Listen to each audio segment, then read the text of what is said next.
Some planes were never meant to fly. They were flawed from the start. Engineering disasters that somehow passed design reviews, testing, and even mass production. Some killed their own pilots. Others took down admirals, passengers, and entire squadrons.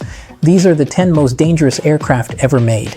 At number 10, Tupolev Tu-104. The Soviets briefly held the crown for the world's only jet airliner when the Tupolev Tu-104 entered service. Unfortunately, it was about as stable as a drunk moose on ice. Pilots had to land 30 miles per hour faster than intended just to avoid stalling, and even then it could pitch up, nosedive, or do both. In just over 2 decades, 32 were lost, including one hit by a stray missile and another that crashed while carrying 16 admirals. With a 16% loss rate, this aircraft may have looked modern, but it flew like a Cold War coffin. At number 9, de Havilland Comet.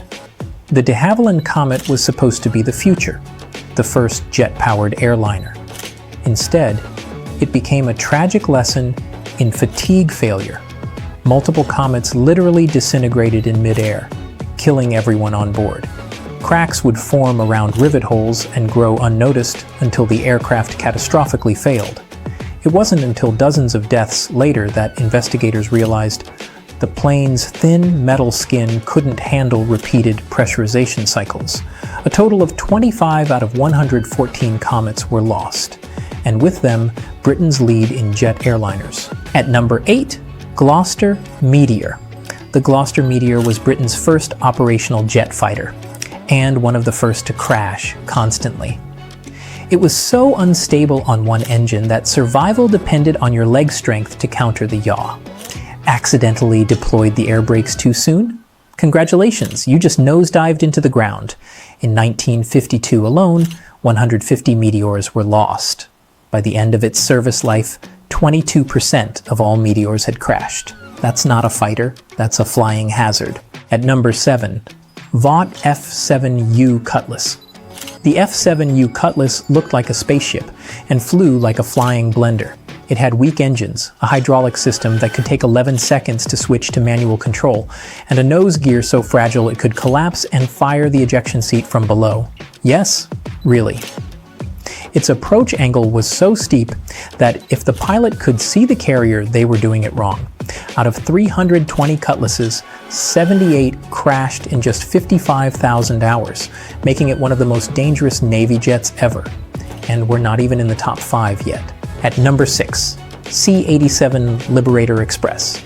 The C-87 was the transport version of the legendary B-24 bomber, but it was a disaster. Weak nose gear, poor high-altitude performance, cargo that could shift mid-flight and send the plane diving uncontrollably, and an appalling loss rate of over 50%. Even experienced pilots like Ernest Kagan described it as terrifying. One mission almost ended with him crashing into the Taj Mahal. Compared to its bomber sibling, the C-87 was a death trap pretending to be a cargo plane. Please hit the subscribe button if you're enjoying this video. It really helps the channel. At number 5, Latécoère 631, 6 engines, twin tails, a bar in the nose.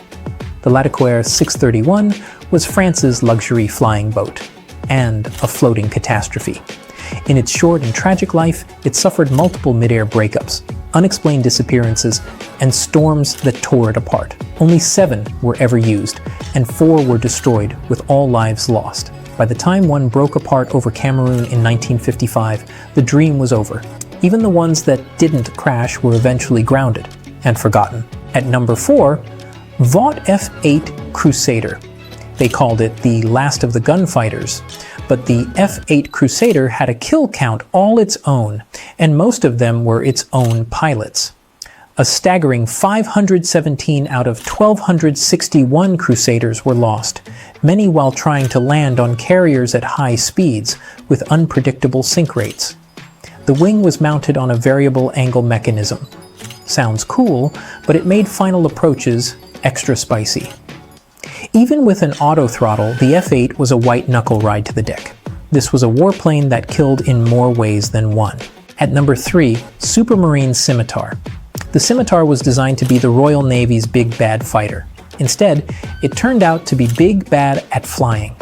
It couldn't break the sound barrier unless diving, had an absurdly thick wing, and lost nearly half of its fleet, 39 out of 76, in peacetime. 2 of the surviving jets collided with each other.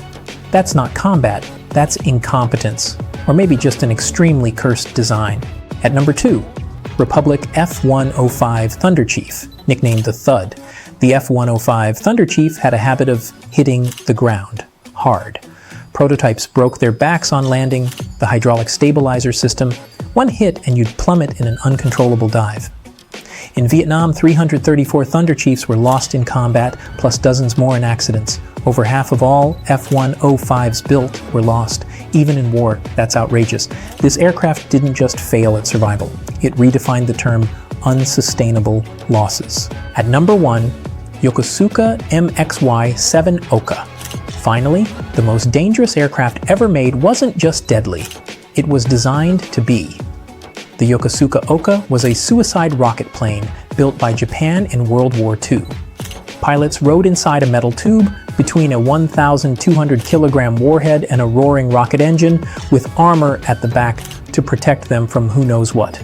Even getting to the target was a challenge. It had to be carried by another plane, which made both of them easy targets. Out of 74 missions, only 1 ship was sunk. In the end, more Japanese died using the Ohka than Americans it killed. A suicide plane. That was even more dangerous to its own side. These aircraft weren't just machines, they were flying tombs. Some were doomed by design, others by rushed wartime production or poor understanding of jet-age flight. But all of them have one thing in common. They were more dangerous than anything they were sent to fight. Got a favorite flying disaster we missed? Drop it in the comments below. Don't forget to like, subscribe, and smash that bell icon so you never miss a video.